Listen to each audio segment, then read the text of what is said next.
It's time for a little comedy, a little content, and a lot of conversation. It's the Geno Jones Show, exclusively right here on YouTube. And now here's your host, Geno Jones. Hey, what's happening, everybody? I hope you had a great weekend. The Geno Jones Show. So I'm coming to you right now, live. I don't know where you are. You're at home. You could be watching me on your tablet, on your smartphone, on your big screen TV, in the barbershop, in the hair salon, in your family room, in your den, in your media room. You could be in the airport, in the waiting at the gate, waiting to get on your plane. Wherever you're watching, I love it. Don't matter. I got nothing but love for you. Please subscribe to the Geno Jones Show YouTube channel and watch me live Monday through Friday, 6:30 p.m. Eastern, 5:30 in Chicago, 3:30 p.m. out in Los Angeles, 5:30 in Memphis, Tennessee, where this video, the murder, because in essence that's what it was, of Tyre Nichols. It's just really disturbing. I'm gonna get into that a little later. By the way, if you missed Thursday's show, there was no live show on Friday. But if you missed Thursday's so the whole show was all monologue. It was just my monologue, talking about the Tyre Nichols case. The theme: all skin folk ain't kinfolk. Let me say that again. All skin folk. What does that mean, Geno? What does that mean, Geno? What is that? All skin folk ain't kinfolk. What does that mean? It means just because somebody looks like you, somebody talks like you, they grew up in the same neighborhood, they have the same quote-unquote heritage, ethnicity, race, don't mean that they care about you like family. All skin folk ain't kinfolk. Don't mean that they don't see you. It doesn't mean that they're going to see your humanity. It doesn't mean that they're going to see themselves or their family in you.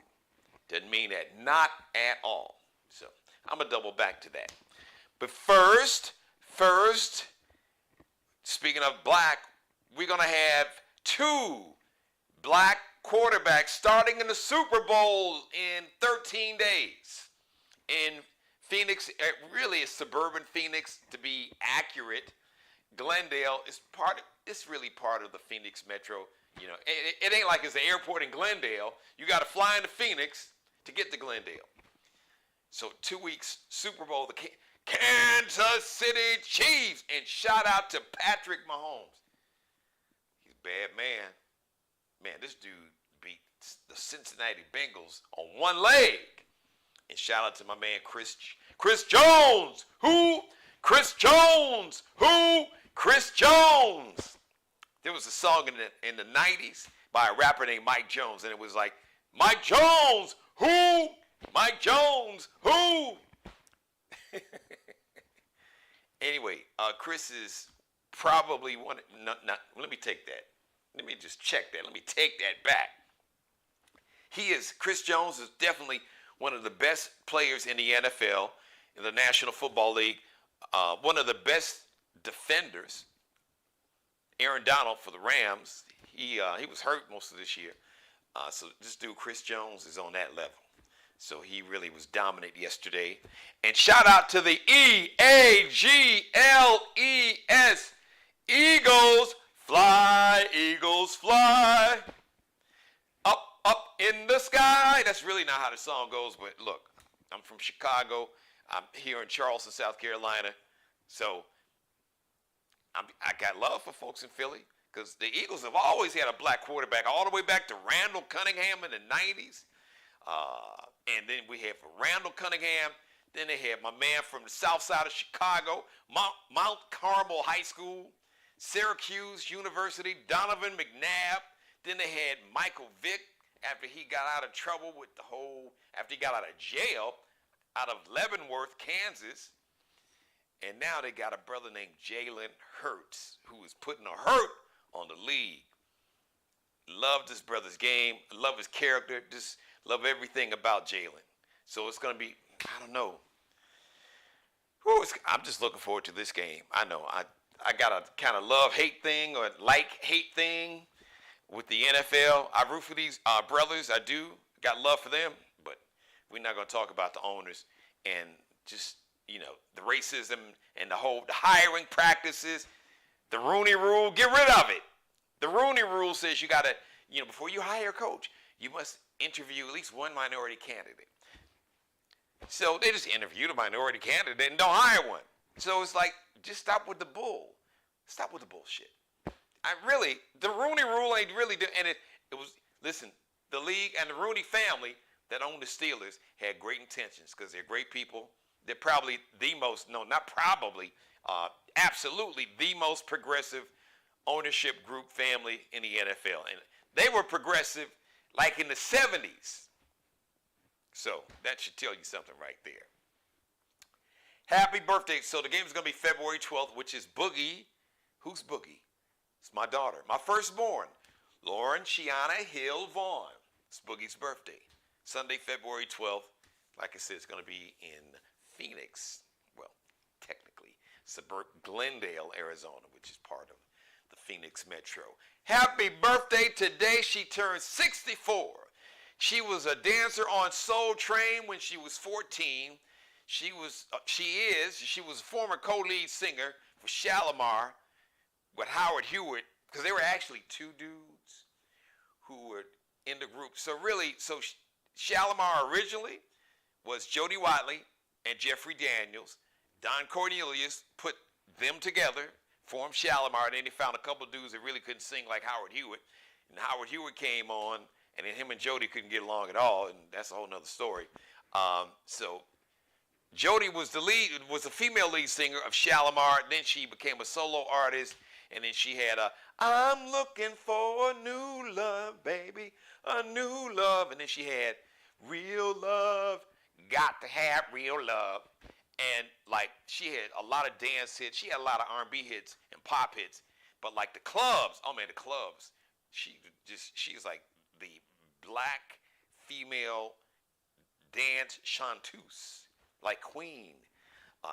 And she won the Grammy in 1987 for the Best New Artist. And she is Jackie Wilson's the legendary performer Jackie Wilson, his goddaughter. Jody Whately turned 64 today. Back in the day, speaking of back in the day, he was the host of Video Soul. Man, we always watching Video Soul. Back in the day, my man was cool and suave, and he is a Washington, D.C. radio legend. He started off in Detroit City, Detroit Radio, where I had the honor to work for 3 years, and my number one co-host worked with me in Detroit. Donnie Simpson turned 69 today. Also, it's a big day for the Detroit. This is truly Detroit basketball. Native of Detroit, Southwest High School, member of the Fab Five, one of the most legendary college basketball teams in the history of the planet. Jalen Rose and Chris Webber. You had my man Jawan Howard, who's now the head basketball coach at Michigan, his alma mater. And then you had Jimmy King and Ray Jackson. And then he went on. Jalen played in the NBA, and now he is a star on ESPN TV. Jalen Rose, the Big Nickel, the Big 5-0. Yeah, Jalen. Bam, the Big Nickel. Happy birthday. Rapper Kid Cudi, 39 today. And Charles Dutton. So if you were a big fan of the show in the 90s called Rock, the dude's name was Rock, big swole dude, bald head, Charles Dutton, one of the fine actors of our generation, of any generation. Charles Dutton is 72 today. Celebrating a birthday yesterday, speaking of 70, Uncle Charlie Wilson turned 70 yesterday, and Oprah turned 69 on Sunday, yesterday. Happy birthday. So, once again, make sure that you go back and watch Thursday's show. So that would be like, I think 126, January 26th, my monologue. Because I go all in, the truth, the whole truth, nothing but the truth. All skin folk ain't kinfolk because they look like you, talk like you, and live around the corner from you. Don't mean they got love for you, and don't mean they see themselves in you and see your humanity. Because apparently that's what happened. That's what didn't happen was that these 5 now charged murderers who literally beat a 29-year-old young man, Tyre Nichols, to death, all been charged with second-degree murder. They didn't see, because unfortunately I saw this video over the weekend, and you can't unsee it, and I made it a point to just watch it one time, and that was it, because I didn't want to see it anymore. It was like I was watching a movie. You know, back in the day when you see some of these movies, violent movies where they just beat somebody literally to death. It's one thing in a movie, but this was real life. And they beat this young man worse than I've seen anybody get beat in a movie. No humanity. Tadarius Bean, Demetrius Haley, Emmett Martin III, Desmond Mills Jr., and Justin Smith. And then today, a white officer who apparently he didn't get in on the beating, but he came up after they got so tired of beating this dude. They were like out of breath. He got basically suspended. A couple EMSs, they got relieved of their duty. Let me just say this before I bring my guest on. So when I first saw and heard the video, I'm saying, okay, the brothers complain. He's like, man, y'all doing a lot, because they're giving them all these different commands. They're telling them to do one thing and then do another. So they're telling them to do 2 different things at one time.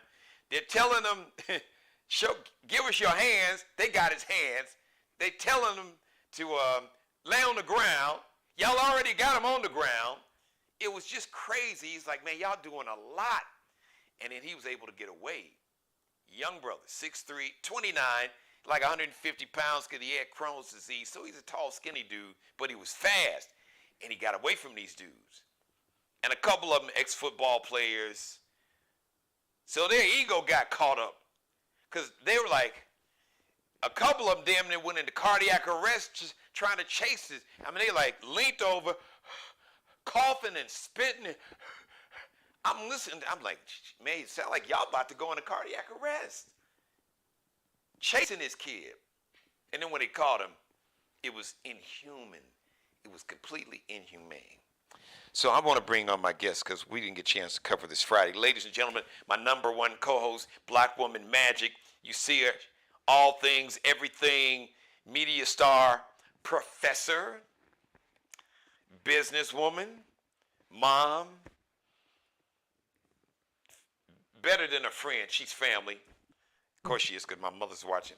As a matter of fact, let me move this a little back here because I know my mother's watching. There she is already. She's like, tell my Keela I said hello. She's like, where's Keela? Where's my Keela at? Keela Carson, what's up with you, lady? I'm good. And before you said all those things, you know, businesswoman, professor, and also angry Black woman today. So you can give me that title today. Well, I'm angry with you. We angry Black people. I'm right there with you. But before we get into that, let me celebrate the joy of Boogie's birthday. Happy birthday. Coming up on the 12th. So on Super Bowl Sunday. Yep.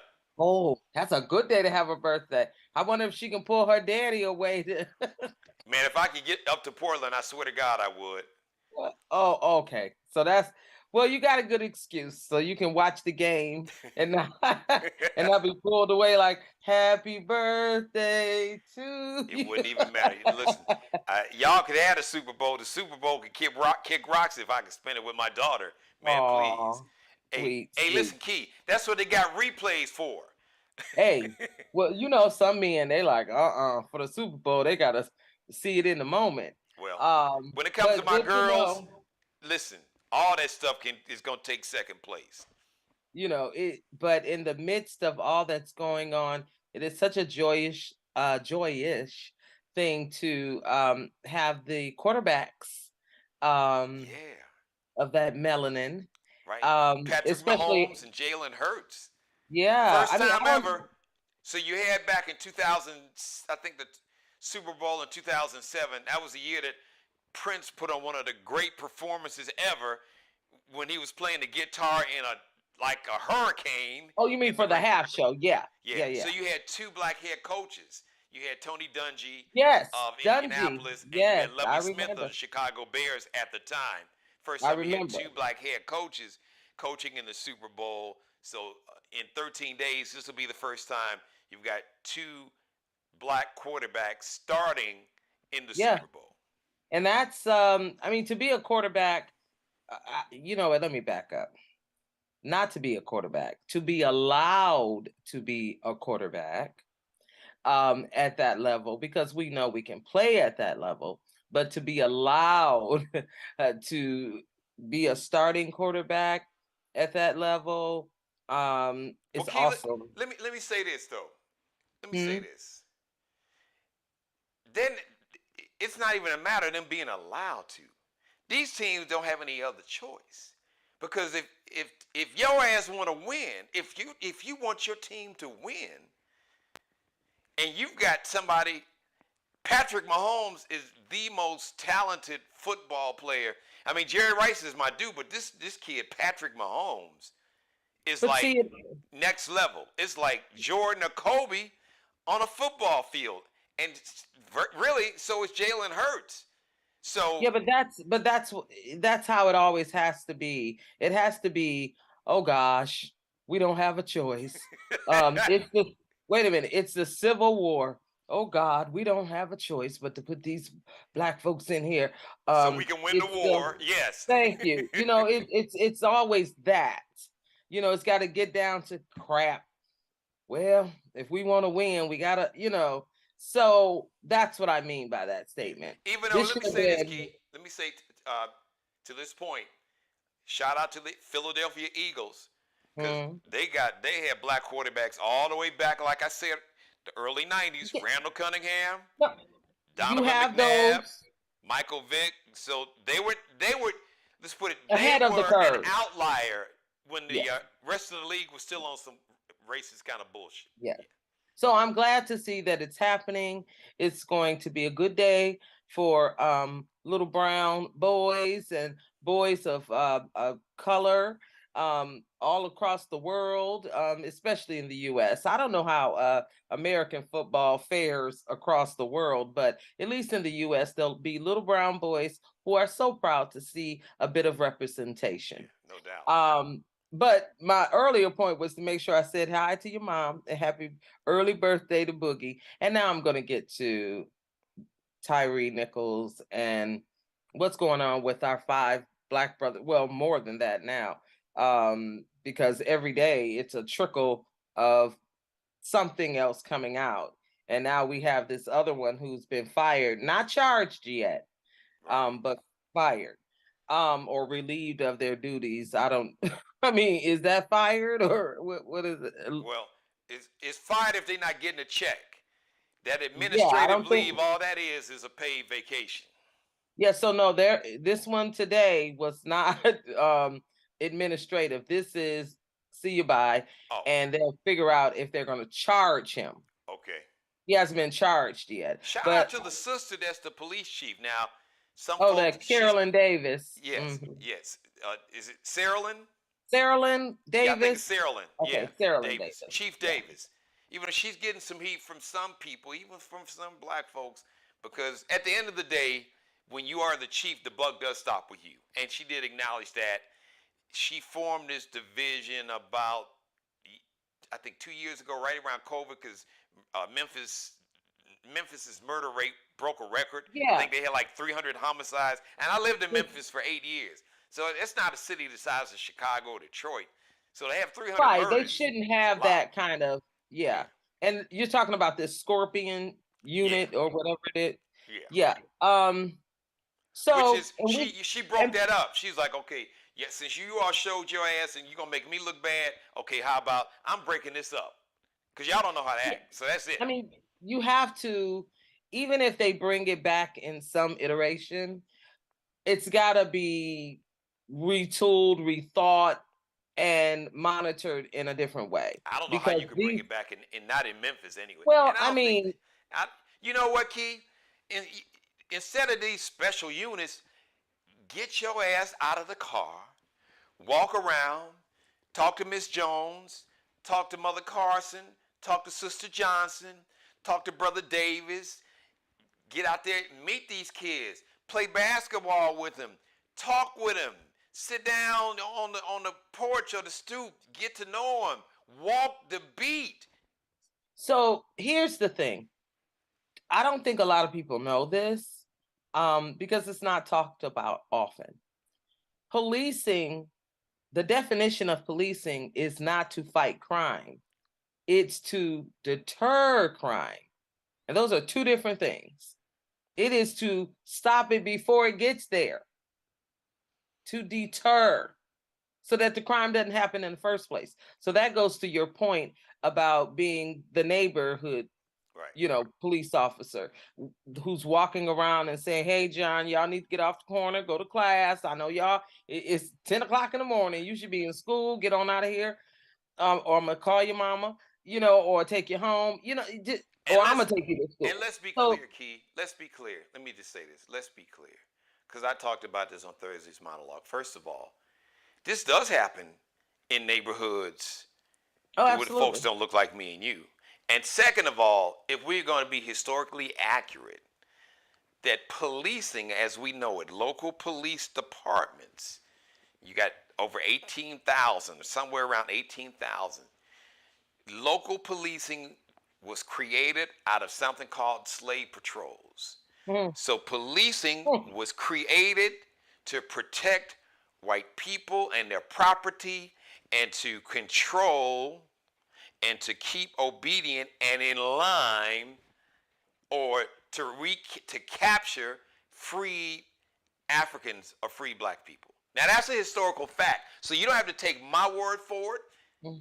You can watch Thursday's monologue. You don't have to believe me then.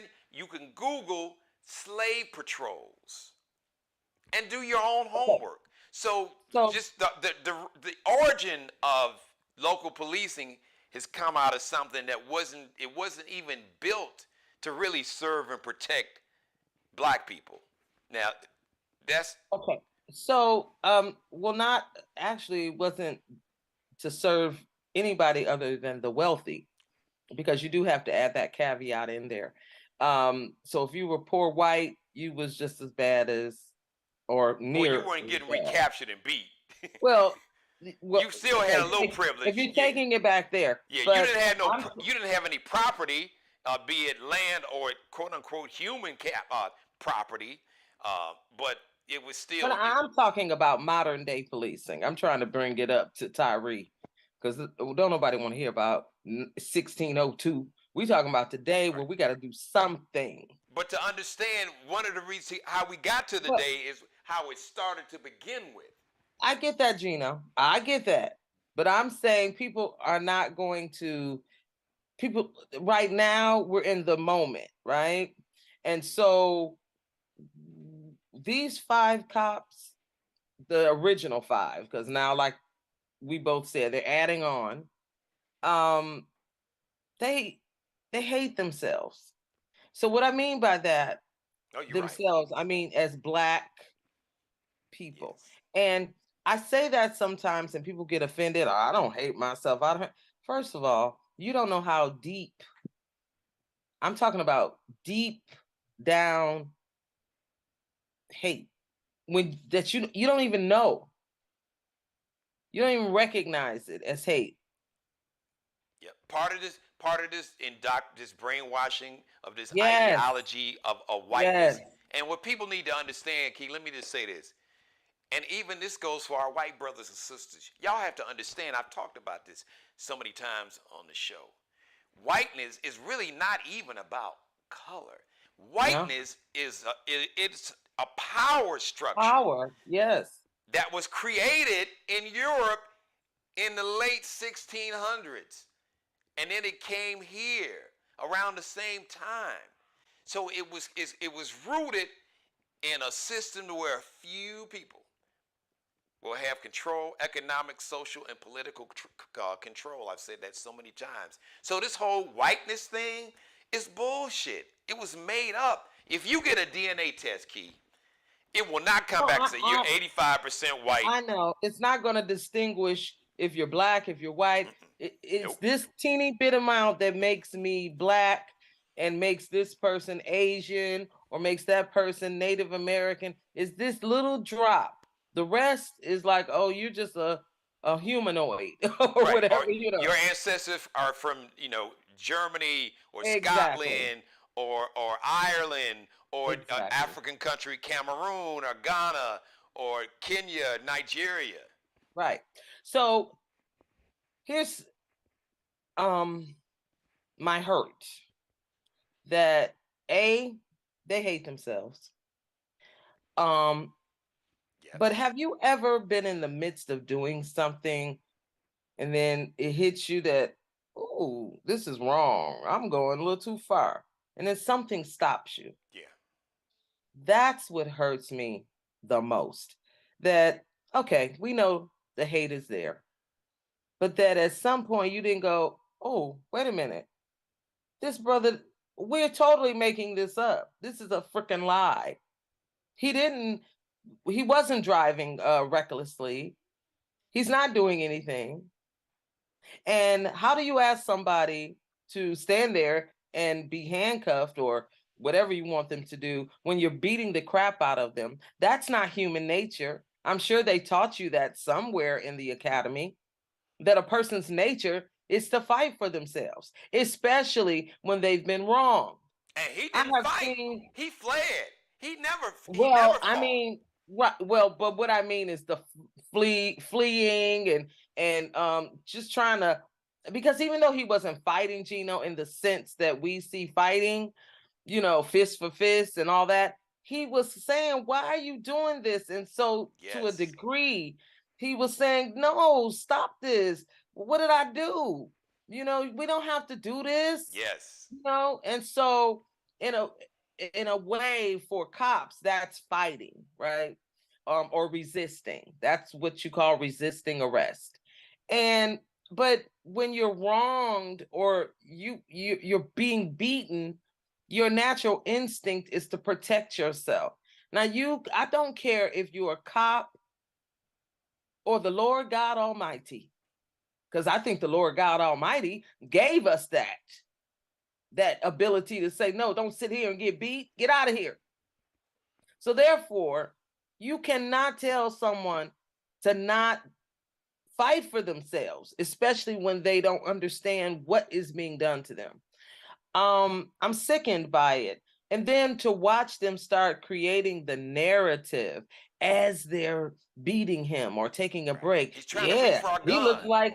He looks like he was high. This guy's high. He amped up on something. No, he wasn't. So that's the narrative that they start to create so that they can legitimize the actions that they're taking against him. Yeah, they lied in the initial police report. Actually, you're right. Absolutely. And you know what? This is their lawyer is in a nightmare, or the lawyers, because I'm sure even if they have one lawyer right now, they got two of them. They got separate lawyers. They're gonna. Oh, okay. Yeah, because they're saying it wasn't me, but the video don't lie. That brotherhood, that fraternal order of police or whatever, that brotherhood is getting ready to go bye-bye. Well, I'm glad you said that, Key.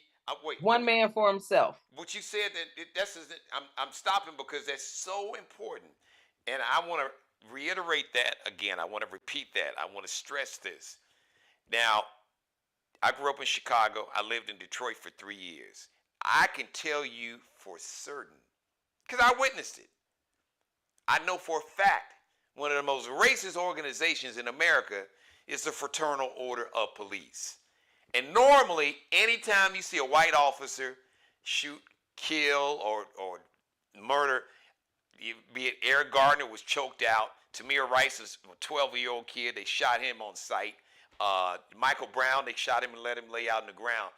The first people that you see run in front of a camera is somebody from the Fraternal Order of Police. Mm-hmm. Have you seen anybody that even can spell the Fraternal Order of Police come in front of a microphone? Don't wait, I'll answer it for you. No. You haven't heard a peep from the national chapter. Well, they did put out a statement, Geno. Well, you may be one of the few people that saw, because I haven't seen them on camera. They don't put out statements. No, they haven't been on camera. They just sent in a statement. But normally they hold news conference. They got the whole membership standing around. You ain't seen none of that, and you not. No, because they got to figure out a wiggy jig, as I call it. You call it BS, but they got to figure out to get out of this, or how they can separate themselves from them. They got to figure this out. Well, they're already separating themselves with their silence. Well, but they did send in a statement, I should say, to CNN that said, let's let the process, play itself out, and we're looking into things, and everything is not always as it's. But they screwed their egos. Their egos got out of line, and they also had the misfortune, in this case, fortunate for the people of Memphis, Tennessee, they had a Black female police chief. And she's a mother. Yeah. She saw that tape. She didn't even speak to them. They got the pink slip in the lunchroom. She didn't talk to him. No conversation. Wasn't no conversation. Don't bother calling the union. Your ass is out of here. So you're out of here. And if they call me, I'm gonna show them this tape. Exactly. So it was just because I believe that had this been a different leadership, there may have been something different that took place, because she was swift and getting them fired, during their internal investigation, and getting the family notified, getting the family kind of calmed, and then going to the public with it. So that by the time it got to the public, it was like, no, here's this thing that happened, and they've been arrested and charged. And you don't have to wait a year or 9 months to see the videotape. Right. None of all that. Right. You're not investigating. Well, it's under investigation for 3 or 4 years, because the body of work says that the norm is to cover it up. And all the cases I mentioned, all the way back to Rodney King, Key. Yeah, Malice Green in Detroit. Listen, thank you. Detroit had one of the first. It wasn't called Scorpion, but Detroit had the first one of those special units. Yeah. I have a friend that was later years, not when it first started, but in later years, was a part of it. And just me knowing him, let me tell you. Say less. That said it all right there. Say less. Because I have heard some. So, you know what, Key, on that note, let me just, because here on this show, we put it all on the table, okay? We as kids said, we keep it 1,000, not 100, 1,000. So, because I lived in Memphis as a matter of fact, when I left Detroit, I went down to Memphis. I was there for almost 10 years. So I have, my son-in-law, his family's there. My Boogie and my son-in-law, Jonathan, went to high school there. So I still have relationships with a lot of people there, like I do in Detroit. Mm-hmm. Now, you may have heard some of the narrative, some of the Twitter, social media narrative, trying to explain a possible motive. Yeah, if you're talking about the one where there's a boy, the Tyree was dating, or maybe sleeping with some one girl, of his wife, Yeah. And then the other one was there was some white officer that he supposedly had some kind of altercation. So I'm only just out of full disclosure. Yeah. I'm just putting that on the table. Yeah. But I mean, listen, let me just we're gonna bottom line be this. I want you to close it out for me because I know we got about 2 minutes left. I don't care if the police officer, all five of them, walked in their house and saw him having sex with all five of them's wife. I don't, nothing short of him pulling out a gun and trying to shoot them. Keela Dylan Roof, this 21-year-old white kid, came here and murdered 9 people inside a church. And they found him in North Carolina with the gun that he killed folks on the seat. Did they shoot him? McDonald's. Did they shoot at him? Did they fire a shot? No, they took his ass to Burger King and got him some food to eat before they brought him here. Right. The little murderer that went in the supermarket in Buffalo and murdered those, I think it was 9 or 10 black folks. Somehow they were able to arrest him without firing a shot. Yeah. So listen, we're gonna be talking about this probably for another 2 years because I can't imagine these cases will go shorter than that. Yeah. Because of the process. But those black cops, I'll end it like this. I remember when our parents used to say, you should have known better than that, or you should know better than that. And with all of the Black Lives Matters and all of this, they should have known better. Period. And let me piggyback on this, Key. Hold on, don't go anywhere. This is just another reason why you vote. Because police chiefs, in most cases, and Key will back me up, police chiefs are appointed by mayors. Yes. And city council people. So it's important to make sure that you elect a mayor that will appoint a police chief that will make sure that this culture does not exist on his police force. Because at the end of the day, yeah, the buck may stop with the police chief, but it really stops with the mayor because the mayor hired the police chief. All right, Geno, we got to go. Keela Carson, let everybody know where they can follow you on social media. Oh, I'm Kate Carson, Keela Carson, everywhere. She Twitter, like, Facebook, yeah. Like Keela Carson. Keela Carson, what do you think? All right, Key. Mother says hi. She loves you. Thank you. All right, let me get back on camera. Perfect timing, Key. Perfect timing. Thank you for letting me be a part of your life. As always, God bless each and every one of you. You, and especially you and God. Most of all, thank you for letting me do the Geno Jones Show. Thank you. I come to you live Monday through Friday, 6:30 p.m. Eastern, 5:30 p.m. in Memphis, Tennessee, 3:30 p.m. out in Los Angeles. Please subscribe to the Geno Jones Show YouTube channel. You and everybody you know and don't know, like, love, can't stand, hate, don't know, strangers, aliens from outer space. Screen grab, copy and paste the link. Screen grab some of it, put it up on TikTok, Twitter, Instagram, Facebook, WhatsApp, I don't care. Make it go viral.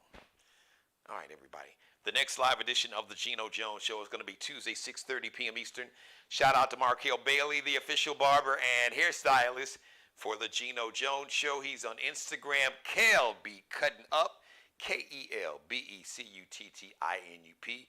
The Drip Director, Allie Jones, the official wardrobe consultant and stylist for the Geno Jones Show. She is on Instagram, LX.NCL_, that little dash below. And Bruce Gage providing the drip, this leather shirt. You may think it's a jacket. It's actually a shirt, part of the Mario Uomo collection. He's also a wardrobe consultant and stylist for the Geno Jones Show. Mario Uomo, it's Bruce Gage, that's his name, but you can check out the Mario Uomo collection, Miglio di Mario Uomo. Miglio, D is D-I, M-I-G-I-L-I-O, D-I-M-A-R-I-O. Uomo is U-O-M-O. Until Tuesday, 6:30 p.m. Make sure you go back and binge watch last Thursday's show, January 26th. And binge watch all the back episodes. We'll see you live Tuesday, 6:30 p.m. Eastern. And until then, as always, be blessed. Pray for peace. Thanks for watching. Subscribe and tune in to the next episode of The Geno Jones Show, exclusively right here on YouTube.